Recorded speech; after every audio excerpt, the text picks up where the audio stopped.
খুলনা প্রকৌশল ও প্রযুক্তি বিশ্ববিদ্যালয়ে আন্দোলনরত শিক্ষার্থীদের অনশনের ৪০ ঘণ্টা পার হয়েছে।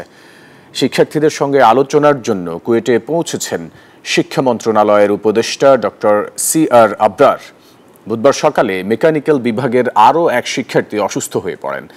তাকে কুয়েট মেডিকেল সেন্টারে ভর্তি করা হয়েছে। এ নিয়ে অনশনে ৫ শিক্ষার্থী অসুস্থ হলেন। সকালে কুয়েটে গিয়ে দেখা গেছে অনশনরত ২৬ শিক্ষার্থীর সবাই শারীরিকভাবে আরও দুর্বল হয়ে পড়েছেন। এদিকে করণীয় নির্ধারণে বিশ্ববিদ্যালয় মঞ্জুরি কমিশনের একটি প্রতিনিধি দলের কুয়েটে যাওয়ার কথা রয়েছে।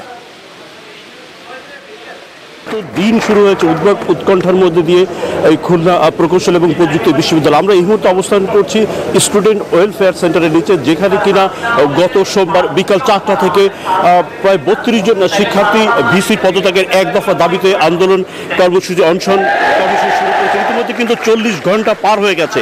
৫ জন শিক্ষার্থী কিন্তু ইতিমধ্যে অসুস্থ হয়ে তাদেরকে হাসপাতালে চিকিৎসা দেওয়া হচ্ছে। আরও ২৬ জন শিক্ষার্থী যারা কিনা অনশনরত তারাও কিন্তু অসুস্থ হয়ে পড়েছে।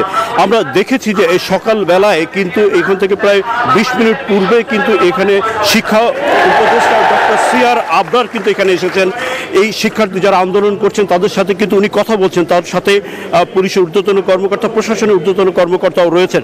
আমরা সাধারণ ছাত্রদের সাথে কথা বলেছি। সাধারণ ছাত্রদের একটাই অভিমত যে যেহেতু এই ভিসি কুয়েট শিক্ষার্থীদের নিরাপত্তা দিতে ব্যর্থ হয়েছে, যেহেতু ভিসি ব্যর্থতার দায় নিতে অস্বীকার করেছে, নেট পানি অফ করে দিয়ে শিক্ষার্থীদের হল থেকে বের করে দিয়েছে এবং আন্দোলনরত শিক্ষার্থীর বিরুদ্ধেই উল্টো মামলা করেছে। এই সমস্ত কারণে তারা কিন্তু এই ভিসির পদত্যাগের এক দফা দাবিতে কিন্তু অটল রয়েছে। আমরা দেখতে পাচ্ছি যে ৩২ জন শিক্ষার্থী এখানে অনশন শুরু করেছিল, তাদের সমর্থনে কিন্তু কয়েক শত শিক্ষার্থী এখানে উপস্থিত হয়েছেন। তারাও এই আন্দোলনের সাথে সংহতি প্রকাশ করছে। এর আগে গতকাল সন্ধ্যায় কিন্তু খুলনা বিশ্ববিদ্যালয়ে ছাত্রদের একটি প্রতিনিধি দল এখানে এসেছিলেন। তারা এই শিক্ষার্থীদের সাথে কিন্তু সহমত এবং সংহতি প্রকাশ করেছেন। একই সাথে আজকে কিন্তু সাধারণ ছাত্র সমাজের পক্ষ থেকে খুলনা শিববাড়ি মোড়ে একটা মিছিলের আয়োজন করা হয়েছে। আমরা জানতে পেরেছি যে এখানে বিশ্ববিদ্যালয় মঞ্জুরি কমিশনের পক্ষ থেকে একটি প্রতিনিধি দল কিন্তু দুপুরের পরে এই ক্যাম্পাসে আসার কথা। তারা কিন্তু সার্বিক পরিস্থিতি বিবেচনা করবেন। ইতিমধ্যে এই বিশ্ববিদ্যালয় মঞ্জুরি কমিশনের পক্ষ থেকে ডক্টর তানজিম উদ্দিন খান এবং ডক্টর সাইদুর রহমানের নেতৃত্বে একটা কমিটি করা হয়েছে, যেই কমিটি কিন্তু আসলে এই সার্বিক পরিস্থিতি তদন্ত করবেন এবং একটা সিদ্ধান্ত নেবেন।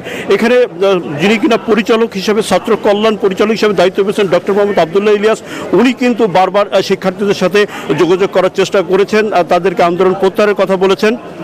কিন্তু শিক্ষার্থীরা কিন্তু তাদের আন্দোলন অটল রয়েছে। তারা বলছেন যে যতক্ষণ না ভিসির পদত্যাগ বা অপসারণ করা না হবে তারা কিন্তু আন্দোলন প্রত্যাহার করবে না। যে কর্মসূচি, যে আন্দোলন শুরু হয়েছিল রাজনীতিমুক্ত ক্যাম্পাসের দাবিতে ১৮ এবং ১৯ ফেব্রুয়ারি, সেই মিছিলের উপরে যখন হামলা হয় এবং প্রায় শতাধিক শিক্ষার্থী আহত হয়, তখন থেকে কিন্তু শিক্ষার্থীরা ৬ দফা দাবি তুলেছিলেন। এই ৬ দফা দাবি কিন্তু এখন ধীরে ধীরে এক দফায় পরিণত হয়েছে এবং শিক্ষার্থীরা কিন্তু এই ভিসির অপসারণের দাবিতে কিন্তু অটল রয়েছে। আমরা দেখতে পাচ্ছি যে শত শত শিক্ষার্থী কিন্তু এই স্টুডেন্ট ওয়েলফেয়ার সেন্টারের বারান্দায় রয়েছেন।